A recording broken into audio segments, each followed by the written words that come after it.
in this dirty old part of the city where the sun refused to shine. People tell me it ain't no use in trying. My little girl, you're so young and fresh, and one thing I know is true, you're gonna die before your time is due. See my daddy in bed. Good afternoon, everyone. Today we have Mr. John Wong. Thank you for joining us. And also, I should ask that you were a doctor in SOG. So that's why that we have you on today. So thank you for taking the time to talk to us. How are you doing today? Yes, I was a medical doctor in SOG, and you addressed me as Mr. And in England, that would be very appropriate for a surgeon, because in England, everybody goes to medical school to become a doctor, and those who want to become surgeons go on for extra training, and then they become a Mr. Oh, okay. So a little bit, I do have some of your bio here that we've talked about. So your beginning in life had a very interesting start. Can we just start with this conversation about where you were born and at what time frame? Born in 1941 in China, where World War II had arrived 2 years previously. And I was born in the town of Guiyang, which was in the mountains in the southwest part of China, because my parents had escaped from the east coast, where the Japs had invaded and brutalized and terrorized the population. And now from there, you travel to other places in the world too. So you, even as a young boy, that you had moved around quite a bit. Where else did you find yourself? At age 18 months, because my mother was an American citizen, she took me down to Kunming, where there was an American Army Air Force base, and they were flying C-46s and C-47s from India to Kunming, bringing supplies to the Chinese nationalist troops. And they were landing their aircraft in Kunming. So she took me to Kunming, and because she was an American citizen, they allowed her on one of those aircraft to fly the hump, as it was called, over the Himalayas to India. And so at age 18 months, I was in India. My father did not have such an easy way of getting there. He had become a physician in the Chinese Nationalist Army, and he accompanied a large contingent of wounded Chinese nationalist soldiers from China through Burma to India, where the U.S. had established a training post by General Joseph Stilwell to train Chinese nationalist troops with the ideas that they would go back and reclaim the homeland, which they never did. But in any case, that was the idea.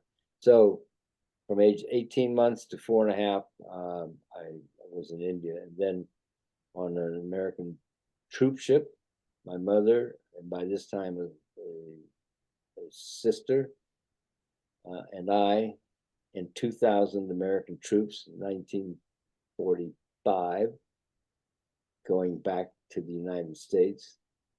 My mother was seasick the whole time, but I wandered all over that ship for the duration.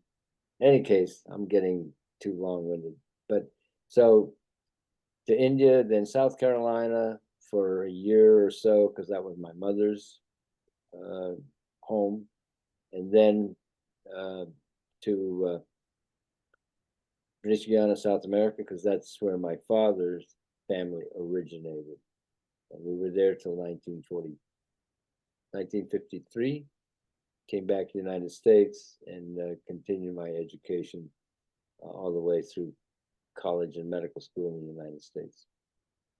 Wow. So just for the younger viewers, that China, the leader or the leader of that was fighting the Japanese, he was Chiang Kai-shek, correct? Chiang Kai-shek, yes. Yeah. And also before that, the American troops were in China. That's where you would hear about the flying tigers that were paid. I guess that they were kind of pilots for hire, right? And but anyway, I just wanted to add that in, just because I can't assume that everybody knows about World War II, right? So then you find yourself in the US, and we're going to fast forward a little bit. And it said that you went to Princeton and then to a medical school. So you had made the choice that you wanted to be in that field. And now what you explained to me off air was quite, it was something that I never knew about. And that was that if you had a medical background and you were a doctor, you were going to be drafted into something. Can we just talk about that just a little bit? Yes, well, during the time of the Vietnam War, there wasn't any question about it. When you graduated from medical school, you were going to be drafted because the military services needed doctors. And so there was a plan where you could have some choice about when you would be drafted and into which service if you were accepted into that plan. And I applied and I was accepted. I asked to be allowed to continue after receiving my medical degree to do 2 years of surgery training before I went into the U.S. Army. And so that was my course. I went to New York City, did 2 years of general surgery, and then into the Army. And at that time, every doctor that went into the U.S. Army was sent to Fort Sam Houston in San Antonio, Texas, for 5 weeks to learn the Army way of doing things, to learn about tropical medicine, to learn about war injuries, and then while I was there, one of the lectures that we had, there were probably about 300 to 400 doctors in my group, and we were in a big auditorium one day, and this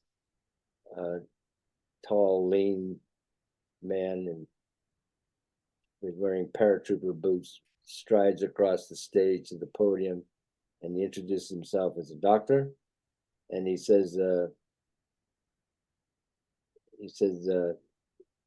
airborne units and special forces unit need doctors, but the Army cannot assign a doctor to those units because those units are strictly volunteer units. So I'm looking for volunteers for airborne and special forces units. Well, somehow during my course of medical school, I found the time to read Robin Moore's book, The Green Berets. And I thought, wow, that sounds like great adventure, but I'll never have a chance to do anything like that. So here was a chance. So I met with this man after his talk, and he said, if you can pass the basic physical fitness test, we'll get you orders to Fort Bragg and we'll proceed from there. So I passed the test. I went to Fort Bragg, then I went to Fort Benning to learn how to safely exit aircraft in flight. Came back to Fort Bragg, went through Special Forces Officers course. And then after that, the same man that had come to San Antonio turned out to be my commanding officer at Fort Bragg. Called me into the office one day and he said, you probably heard that all the Green Berets are being pulled out of Vietnam. This was like December or January of January 71. He said, but we still have units there and we need doctors there. He said, will you volunteer to go? Well, I wasn't married, and that's where the action was. I said, yes, sir, I'll go. So that's how I ended up going to Vietnam in April 71. And so when you were an intern, would that be correct to say that you were an intern when you were at school, or like learning to be a doctor? Is that the correct terminology? Well, once you get your medical degree, then back in those days, after that, everybody went and worked in a hospital. Okay. And in that first year, you were called an intern. Today, that terminology is not used anymore. Today, they call that postgraduate one, Okay. PG one.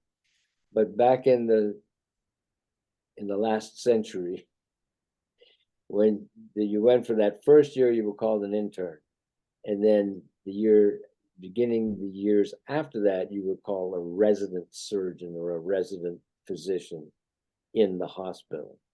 So after medical school, I went and I did my internship for 1 year, and then I did 1 year of residency. But it was all my particular program. It was all about surgery. And so where I'm going with this is, did you encounter any gunshot wounds? I'm sure that did you work in the ER? I have read that a lot of younger doctors, because it gives you such a vast array of different things to deal with. So my question to you would be, did you work on anybody who had any gunshot wounds prior going to Vietnam? It's an interesting question, because where I was doing those 2 years was Roosevelt Hospital, which was right in the middle of Manhattan, close to Central Park, close to Times Square. And I spent a lot of time working emergency room and saw a lot of trauma. But off the top of my head, I do not recall a gunshot wound. Now, this was like 1968. I'm sure today, there's no question about that. But 1968, we saw a lot of different kinds of trauma, motor vehicle accidents, knife wounds, people jumping out of the buildings, and that sort of stuff. But I don't recall any gunshot wounds. But in Fort Sam Houston, we learned a lot about dealing with gunshot wounds. I know that I don't know where I read it, but at times, I mean, there's a bit of a nasty part of medical history that they would, I guess, use dogs at times, and they would shoot them and then fix them up, to see how the surgery went. I forget what time frame that was, but it gave some medical people the experience of fixing gunshot wound. I would have to find that documentation and send it to you. But okay, so you're now excited that you are part of the elite Green Berets, and so you've signed up. Now at this point, you told me off air that they mentioned a certain name to you, which really at that time didn't make any sense. So officially, SOG, the name SOG, wasn't used anymore because the press found out about it, and then they used a different name. So can we talk about that? Yours was like T4. Yeah, well, originally it was SOG, was Special Operations Group originally. Yeah. But then the Army thought that was too obvious, so they changed it to Studies and Observation Group. And then at the end of 1970, when all of the special forces were supposed to be removed, they changed the names of what was left, and so that MACV SOG was divided, had 3 different, at that time in the late 60s, early 70s, had 3 different locations. One was in the north, Da Nang. One was in the middle of the country at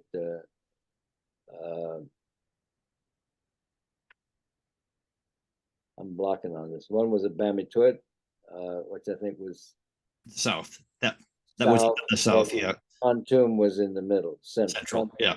Khartoum was central, and Bamituit was south, and so that the unit in the north had missions cross border to Vietnam into the northern part of Laos, and Khartoum into Laos, Cambodia, and south into Cambodia. So when supposedly special forces were all removed, they changed the names, and the unit up north was designated as U.S. Army Republic Vietnam Task Force 1 Advisory Element. Sounds very banal. And so when you were in the office with this gentleman, and he basically said, okay, that you need to volunteer to this, did you have to sign an NDA? I don't know what that is. Non-disclosure, document, because a lot of the other SOG guys, that they had to sign something that they wouldn't talk about anything that they were involved with for like 25 years, 30 years. I don't recall ever having to sign anything like that. Probably, I mean, you're at the very end of all this engagement. So Yeah. you must be, from your knowledge of after the war, you must be one of the few airborne qualified doctors that was over there, especially within SOG, right? As far as I know, there's only one other. And he and I were actually in Special Forces officers training at the same time at Bragg, but he was assigned to Vietnam a little after I was, and he was assigned to Khartoum, and he and I have chatted quite a bit since then. He stayed in the Army in the reserves, and went on and completed his general surgery residency in the Army at Fort Sam Houston, and stayed in the reserves, and retired as a full colonel, and he deployed to Iraq in the first time around. Anyway, but he's the only one I know of that's still alive, because there were, again, I mean, there, as I said earlier, initially there were no doctors actually assigned to SOG units. I think there was a doctor at SOG headquarters in Saigon, but not in the operational units. So can you explain to me, which you did a little bit off air, that a medic, a special forces medic, can stabilize a great deal of injuries or wounds or that kind of thing. So what is the overlap between a medic and a doctor? When would the medic say, okay, this is a little bit out of my hands, and pass them off to a doctor? Well, Special Forces medic goes through all of the basic training that's any Special Forces soldier does, and then they spend a year, or at least in those days, they spend a year at Fort Sam Houston learning the medical side of it. And they, at the end of their medical training, they are familiar with basic diseases and treatments of diseases, basic medications to be used. They are familiar with basic surgical techniques to the point where they should be able to do an appendectomy if they had to. So they are extraordinarily well qualified to do a lot of things. I think that Special Forces medic would defer to an MD if it were an unusual disease that they weren't familiar with. Obviously, in Vietnam, it's going to be mostly tropical diseases, and so they were very well versed in those conditions, and they were very well versed in war injuries. So anyway, diseases that they may not be familiar with, or a gunshot wound that involved the internal organ damage, something an injury to that severity, that they would want to defer to a physician. So I'm not going to ask you about. I would also say parenthetically that today we have what we call physician extenders. We have physician assistants and licensed nurse practitioners, Right. who write prescriptions, they see patients, they make diagnoses, they develop treatment plans, and I am sure that it's the Special Forces medics proved that you can take an intelligent individual and teach them enough to do basic medical practice without sending them all the way through medical school and postgraduate training. And I think that the Special Forces medic program paved the way for what we have today as physician's assistants and licensed nurse practitioners. Yeah, I mean, things have definitely changed. I mean, where I am in Canada now, that we, it's, I mean, it seems to be all over that doctors, they can't find enough. So it's great that that other medical staff can assist in that way. I'm not going to ask you about any combat, related injuries, but are there any cases that you worked on that would be, unusual? Like an example would be, a tiger attack, or a snake bite, or crocodile, or what would be something that in that hot environment was quite common? A lot of the SOG guys have told me that due to bacteria, that they didn't often wear socks or wear underwear because of the sweat, and how that would create like trench foot, but it would be jungle rot. So is there anything that you feel comfortable talking about as far as that? Well, if there were major injuries involved in a mission, we had 95th Evac Hospital just up the road from us, and our guys would be taken there. In our base camp at Marble Mountain, by the time I got there, it had become very well equipped with supplies and instruments and operating table and x-ray and all kinds of things that had been appropriated from other places. The Special Forces doesn't get given anything. Oh, I've heard. We're supposed to live off the economy. But anyway, so I could take care of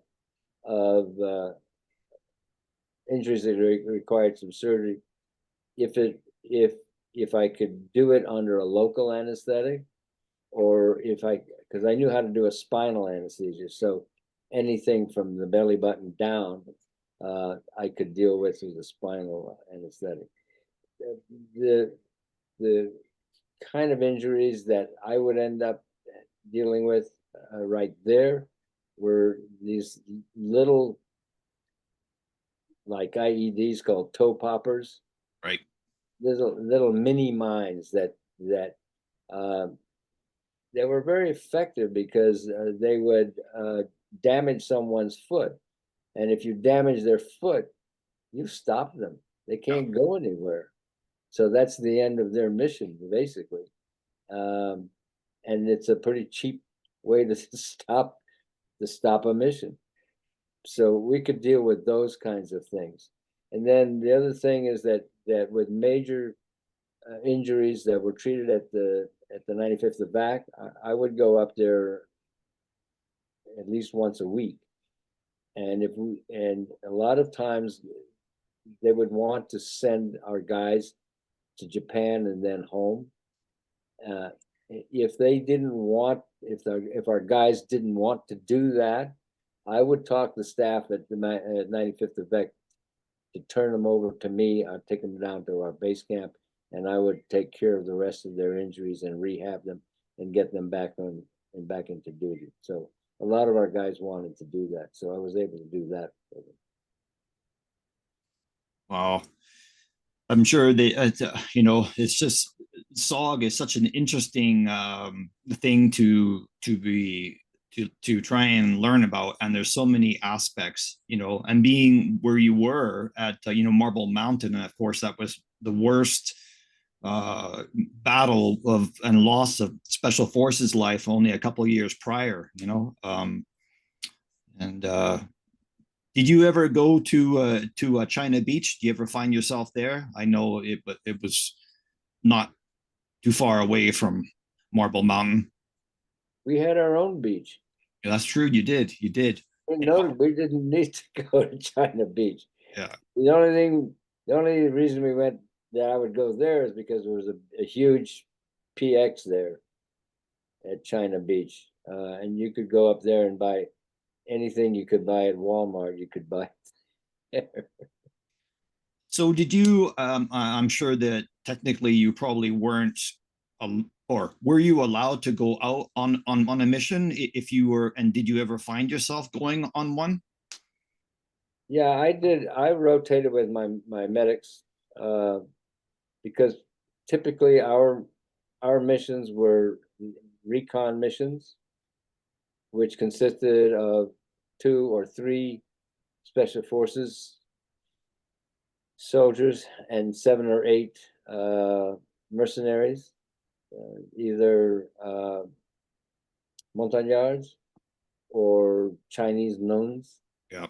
or Vietnamese, and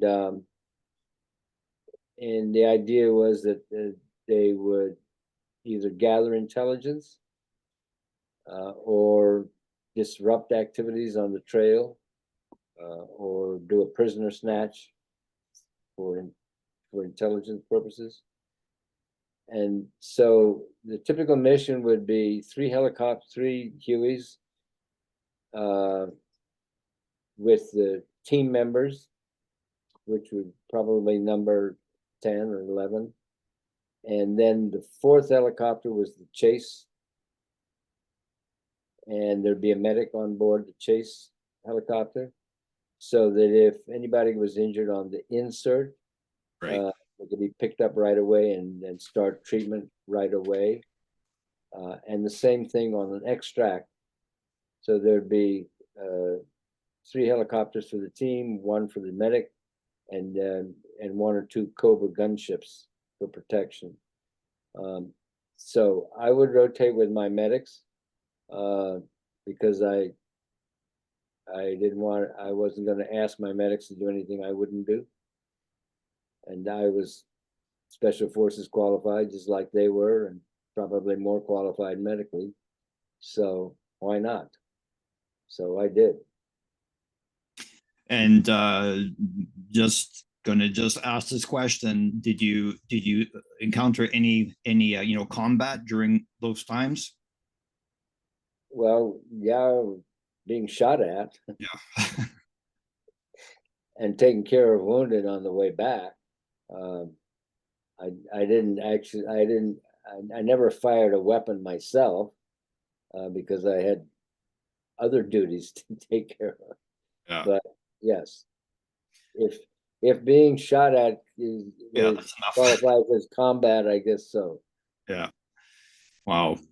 And do you recall any of the men that you served with? Any names of guys, you know, soldiers that were memorable? Well, I'll tell you what, Jason, I'm 83 years old now, and I used to have a steel trap memory for names, but I don't anymore. So That's I've forgotten a lot of names, but um, you know,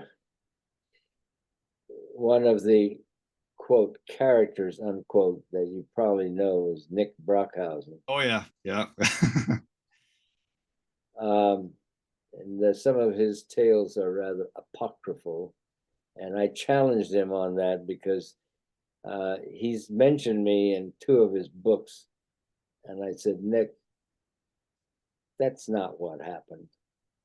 And he said, well, he said, what I write is faction, some facts and some fiction. So He is a very unique individual, and his use of the English language is definitely amazing, right? He can paint a picture of exactly what's going on. My friend and I both were there to talk to him, and for some reason, like on Zoom, and for some reason, the camera didn't work, but it made it all the more interesting. So all we could hear or see, was just his voice, but his colorful use of the language made you envision what he was talking about, right? Nick is a very intelligent man, very intelligent man. Yeah, I always enjoy my talks to him. Like he went to Germany, of course, and he's just just the stories from all you guys are amazing. So how long were you actually in Vietnam for? Well, I was at CCN from April 71 to April 72 when the unit was shut down, and then and my year was up, so I could have come back to the States at that point. But surgical residency programs start July the 1st, and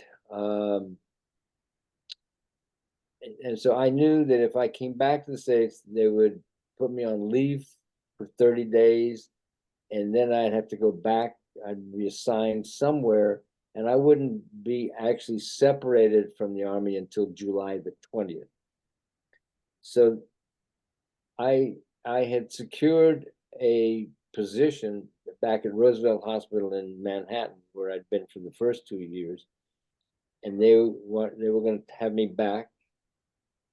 But I knew that if I showed up 3 weeks late, that was going to put a burden on the other guys who were already there. So I went down to Nha Trang, and I said, I'd like to stay in country for 2 more months. Well, they hardly knew what to do with a doctor who wanted to stay in country. But anyway, my reasoning was purely selfish, because if I stayed for 2 more months, then when I went back to the States, um, I would have 30 days leave, and then I'd be out. And so as soon as I got back to the States, after serving 2 extra months in Vietnam, I could separate from the Army. And then, so that would separate me in June. And then I could show up for my job July the 1st. So that was my purpose. And they assigned me at that point to training camp south east of Saigon, right on the coast. There were two training camps there where we were training. Special forces was training Cambodians. Supposedly, we were training Cambodians so they could go back to Cambodia and fight the Khmer Rouge. And that was Fank. Was that called Fank? Yes, I think it's Forces Armées Nationales Khmer. And so I went to there, and I did my 2 months there, and then that was an interesting experience, because the people they were sending, look to me, they were sending like 10-year-old boys over there just to pick up a weapon and come back. But a couple of interesting things happened for me there. One was we had a special forces E7 who was in charge of the mess hall to feed all of these Cambodians. And so rice is a big part of the diet. So he had made contact with a rice merchant from Saigon to supply the rice. And so, and I can't remember the name of the sergeant who was in charge of the mess hall. But when he found out my name was WANG, he said, my rice merchant in Saigon is Mr. Wong, WANG. He said, the next time Mr. Wong comes to the camp, I'm going to bring him over to introduce him. So he did, and I met Mr. Wong. Mr. Wong was Chinese, obviously, originally from North Vietnam, but at the time of the partition in the 50s, they didn't want to be communist, so they moved south. Anyway, because of where he came from and because of the history there, he spoke Chinese, he spoke Vietnamese, and he spoke French. He did not speak any English. Oh, But I had 2 years of very intense language training in French at Princeton. So Mr. Wong and I communicated en français. And he was so excited to meet an American with the same last name. He quizzed me about my whole background. And the next time he came, he had these business cards, all written in kanji, Chinese characters, my whole history and my name. wow. And he said, because he said, I'm going to invite you to a banquet in Saigon. He said, once a year, all the Wong, W-A-N-G, Wong families in South Vietnam, we come together and we have a banquet in Saigon. And I want you to be my guest. Wow. So of course, this is en français. So you take this, you can present this card so people will understand who you are. And so the day came and I borrowed a Jeep and I put on my Class A's and my paratrooper boots and my beret. And anyway, I went and they were all there in suits and ties. There were 1,200 people in that hall. What? And these were only the representatives of families. They were not all the Wongs in South. 1,200 in this banquet hall. And Mr. Wong had me at the head table. Wow. And he introduced me to the president. The president of the Wong Family Association was a doctor. So he was very pleased to meet me, and I was honored to meet him. And there I was at the head table with these dignitaries and 1,200 Wongs behind me. So that was one unique experience. The other was that during the time I was there, we were very close to a village. This Vietnamese woman brought her 4-year-old boy who had a hair lip, a birth defect, and wanted to know if I could do anything about it. I'd never seen this operation done before,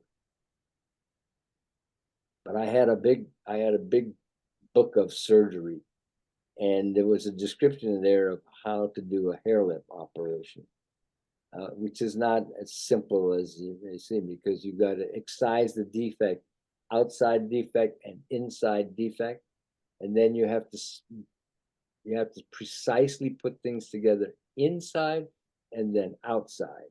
Wow. And so I thought to myself, I've never done this, I've never seen this, but this may be the only chance that this little boy has possibly to have a decent looking face. So I studied the book, and I through translator, I told, yeah, okay, we'll do this. And the only reason I could do that is because I had a special forces medic there. He said, I've got some ketamine, which you're hearing bad things about now, but back then It was just simply used as an anesthetic. He said, I've got some ketamine and I know how to use it. And the beauty of ketamine is that it's given intravenously and it's a general anesthetic, but it does not interfere with any of your reflexes. So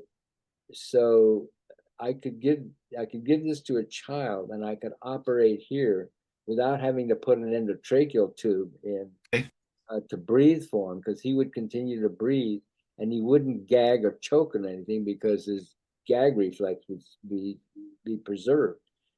And with children, it's safe to use ketamine, but for adults, if you use ketamine with an adult, they have terrible nightmares for a day or two afterwards. Really? Yes. So anyway, so my medic says, I got some ketamine, I know how to use it. And I said, okay, tell that woman we'll do our best. So she brought him back and he gave the ketamine. I did the operation, and I have to say it came out very well. And and I thank God for giving me a brain and two hands and the ability to do something for this boy that probably would never have had a chance to have anything like that. But 2 days later, this Cambodian dude, adult Cambodian, shows up with a double hair lip. Oh. Anyway, I operated on him too. But anyway, those are two really fascinating experiences I had. Well, that's, I mean, these are the things that I like to hear about. What everybody has a story or two that they want to share. They have many that they don't want to share, and those aren't the ones that I want to hear. So thank you for telling us those two.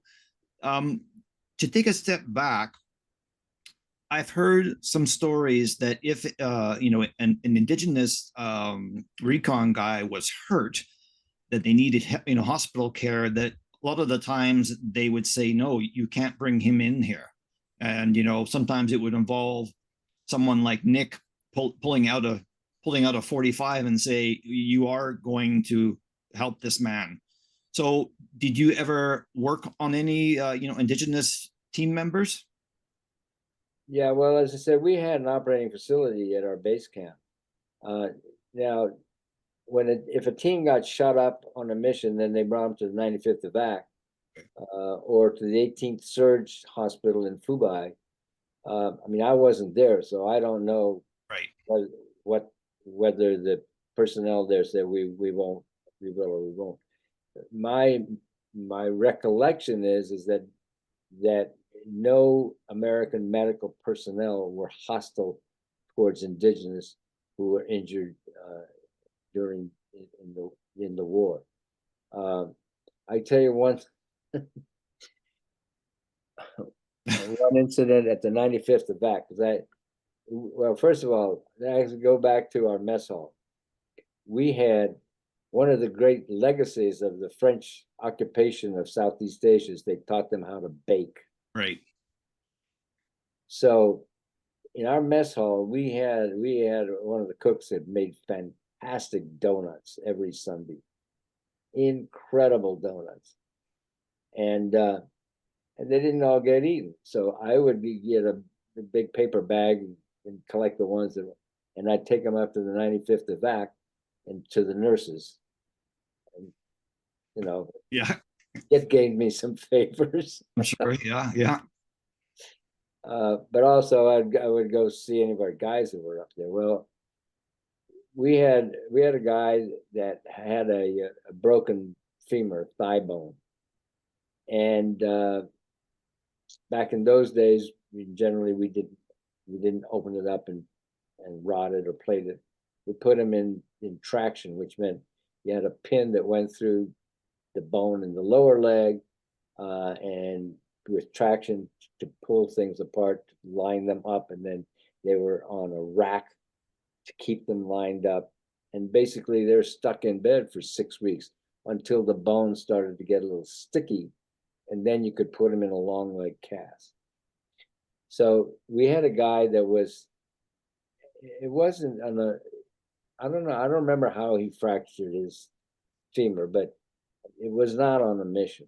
Anyway, he's at the 95th evac, and he's in this traction rig. I mean, you can't go anywhere. You're on this rack with this pin through your bone, pulling you that way.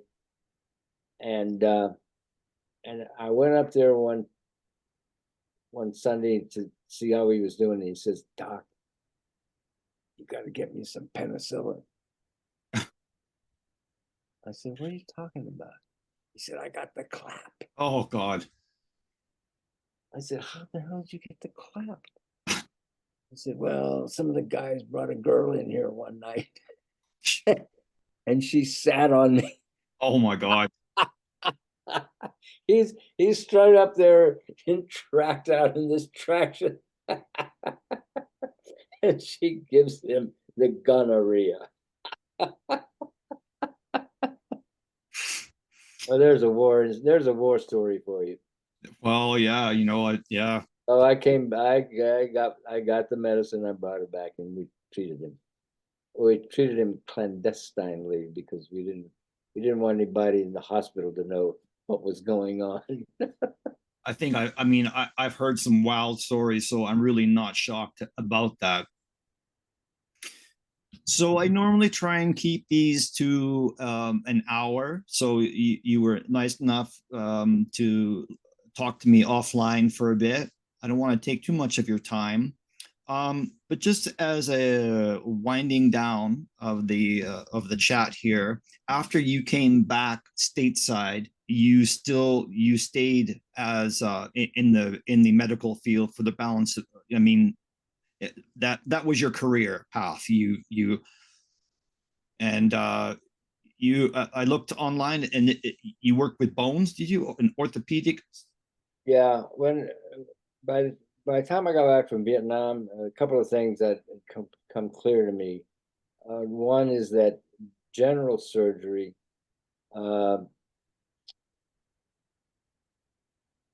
back in the day, general surgeons used to operate on everything in the chest, the abdomen, head, neck. They even did some gynecology surgery, broken bones. And at Roosevelt Hospital, where I had done 2 years and now my third year, general surgeons still do all kinds of things. But I realized that in the real world, general surgeons were being relegated to stomachs and gallbladders, and I didn't want to do that. Second thing is that after Vietnam, I decided that I was more interested in taking care of people for quality of life, not for quantity of life. Right. So I didn't want to deal with cancers and stuff like that. And orthopedics had an appeal because, first of all, the operations were usually 2 hours or less. They weren't these marathon things. And two, you could actually get people back to doing something that they wanted to do, and help them get back to a quality of life that they wanted to achieve. So I had already committed to doing the extra third year at Roosevelt in general surgery. And I did that because actually there we did a lot of fracture work. So that was fine. That just fit right in with what I wanted to do anyway. And then in the meantime, I looked around, and I applied to go to Hospital for Special Surgery on the east side of Manhattan, which was part of the Cornell Medical Center. And so I went over there and interviewed. Today they have a computerized matching program, but back in the day it was just a question of getting some letters of reference from people that knew people who knew people, and then going for an interview. And so I did, and after I was interviewed by 4 different surgeons, and then at the end they said, "Well, we think you would be a good candidate for orthopedic surgery training, but at the end of your year at Roosevelt, we're already filled up. I said, well, do you have any suggestions for what I could do for a year while I'm waiting to get into the orthopedic training program? And so they made a couple of suggestions, and it didn't appeal to me. And then they said, well, we have this young man, young surgeon who's just getting started. His name is John Marshall, and he's starting a program in something called sports medicine. This is 1972. And they said, you've dealt with a lot of trauma, you've been to Vietnam, you've done a lot of fracture work at Roosevelt. So usually training in a super subspecialty like that comes after your orthopedic training. They say, well, because of your prior experience, we think you could do a year of, quote, sports medicine before you actually do your orthopedic residence, which is backwards from the way things usually are. So there was another fantastic opportunity that God put in my hands. And I did. I was the first sports medicine fellow at the Hospital for Special Surgery, which is now ranked as the #1 orthopedic hospital in the country. That only happened after I left. But in any case, so I had that great experience of learning about taking care of athletic injuries, as well as all the rest of orthopedics. So that when I finished up and I came to Arizona, as soon as I got here in 1977, I got involved with taking care of all the athletes at the University of Arizona. And I did that for 44 years. Wow. And here you are today, right? Yeah. And just so the public knows, how I got to meet John was through a mutual friend, Bob Ramsey, who you can see his picture there in the background there. And so, thank you, John, for spending the time today with me to educate me on a great deal of aspects. You're the first doctor that I've spoken to. So unless the other doctor comes on from SOG, you will be the only one. Well, the other doctor is Mike Dwyer, and because he had a long career in the Army and retired as a full colonel, he has a lot more stories than I do. Okay, well, thank you, John, for spending the time today. Don't go anywhere. I'm going to, conclude the taping part of this, and I just want to talk to you a little bit off air. So thank you again for coming on today. You're welcome. And we'll talk The to you. bill will be in the mail. Yeah.